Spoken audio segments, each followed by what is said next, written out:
ভালোবাসা মানে ঝগড়ার মাঝেও একসাথে থাকার প্রতিশ্রুতি। ঝগড়া যতই হোক দিনের শেষে হাত ধরার মানুষটা একই। বিয়ে মানে শুধু সম্পর্ক নয়, আজীবনের বন্ধুত্ব। আসসালামু আলাইকুম, কেমন আছেন সবাই? আশা করি সবাই অনেক ভালো আছেন। আলহামদুলিল্লাহ আমরাও ভালো আছি। আজকে একটি নতুন ব্লগ ভিডিও শেয়ার করবো। আজকে সন্ধ্যা থেকে রাত পর্যন্ত কী করেছি আর কী খেয়েছি সেটাই থাকছে আজকের এই ব্লগে। এদিকে বাচ্চাদের জন্য আর আমাদের সবার জন্য আমি নুডলস রান্না করছি আজকে, যেহেতু একটা প্রোগ্রাম ছিল, তো সেটা দুপুরে বিয়ের প্রোগ্রাম ছিল। আজকে শুধু খাওয়ার উপরে ছিলাম, খাওয়ার ভিডিও দিচ্ছি আর তেমন রান্নাবান্নার ভিডিও দিব না। এদিকে কিন্তু আমি চিজ দিয়েছিলাম আমার জন্য, বাচ্চারা তো চিজ খাবে না, ওদের জন্য দেওয়া হয়নি। তো ওদেরকে তাড়াতাড়ি করে নাস্তা দিয়ে ওরা পড়তে যাবে, ওদেরকে আগে নাস্তাটা রেডি করে দিচ্ছে। আমি সন্ধ্যার পরে নামাজ পড়ে তারপর নাস্তাটা খেয়ে নিব।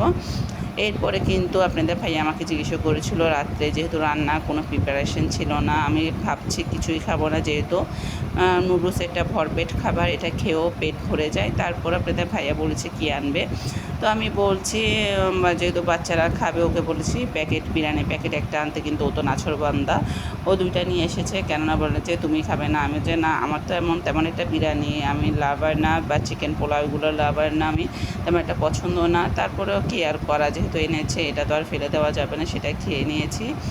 আলহামদুলিল্লাহ খাবারটা মোটামুটি ভালোই ছিল। জামানসের চিকেন পোলাওটা বেশ ভালো, খুবই ভালো লাগে খেতে। আর সাথে ডিম ছিল। আগে দেখতাম ছোটোবেলায় না, ইদানিং মধ্যে যে ডালের একটা বড়া দিত, সেটা কিন্তু এখন দেওয়া হয় না। আগে বেশিরভাগ সময়, এখন কিন্তু চিকেন বিরিয়ানি আমার তেমন একটা খাওয়া হয় না। চিকেন পোলাও বা চিকেন বিরিয়ানি যেটাই বলুক না কেন, সেটা খাওয়া হয় না।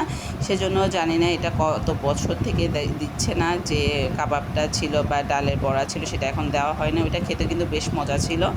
যাই হোক, আলহামদুলিল্লাহ আজকে রাত্রের খাবারের মেনু সেটাই শেয়ার করেছিলাম। আজকে রান্নাবান্না থেকে বিরতি নিলাম। তো আজকের ভিডিও এ পর্যন্ত। সবাই ভালো থাকবেন, সুস্থ থাকবেন, আমাদের জন্য দোয়া করবেন। আমি সবার জন্য দোয়া করি। আসসালামু আলাইকুম।